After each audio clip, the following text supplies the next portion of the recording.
Namatay ang ama ni Bago ang Mama dahil sa sakit. Ano ba yan, anak? Wala na ang iyong ama. Wala na din tayong perang pambayad sa imam. Oo nga, inay, pero may naisip akong paraan. Humingaan tayo ng tulong ng sultan.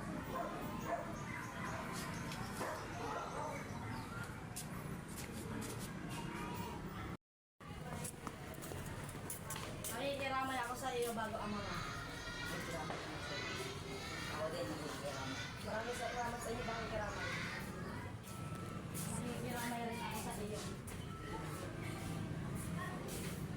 Maraming salamat sa iyo. Pagkikalaman.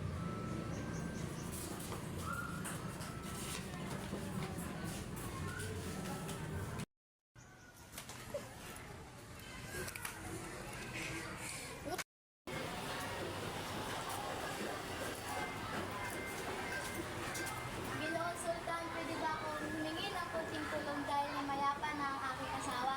Sige na, ama. Nakakaawa naman. Sige, bibigyan kita ng abak. Maraming salamat, Ginoong Sultan. Nagtungo si Bago ang Mama at inayos ang mga patibong na kanyang gagamitin. Nakahuli si Bago ang Mama ng isang mahiwagang tandang. Maraming salamat naman. Kawalan mo na ako, atiwi mo agad.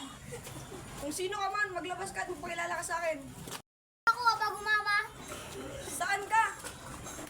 Ako, isa sa bitag mo. Isang tandang? Napalaking tandang. Ito, para sa isang mandirigma. Ang palong ay parang corona. Yung balibo niya gagawin. Alam mo ang pangalan? Dahil isa akong maiwangat tanda, kapag ako naman tumitila o lahat ng klase ng damit ang lumalabas sa aking dibdib. At kapag ako naman ay dumumi, ginto at bilang ang lumalabas. Sabi mo, niluloko, pinapagkaroon mo ng bako. Tigdilaw! Tigdilaw! O ano anak? Ano problema? Hindi ako may wagang tandang. Anak, totoo ba yun? Ito mga dalito galing sa kanya. Nalaman ng sultan ang tungkol sa mahiwagang tandang.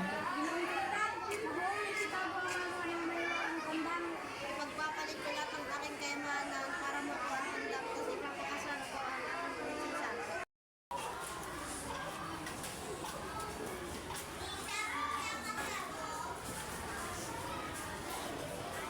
Gasan na ang maiwangat tandang. Ipagbilin mo agad ako ng mga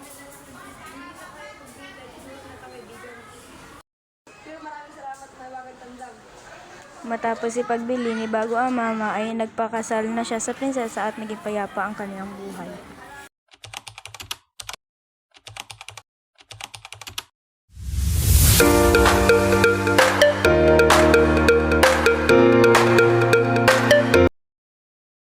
ang aking asawa. Sige, bibigyan kita ng abaka. Ang sabi ko? Kawalan na ako, para walang awa. Tulungan mo ako. Okay ka na. Narita ako sa ilalim mo, isa sa mga beat. Sabi lang. Kising pa di, kising pa di.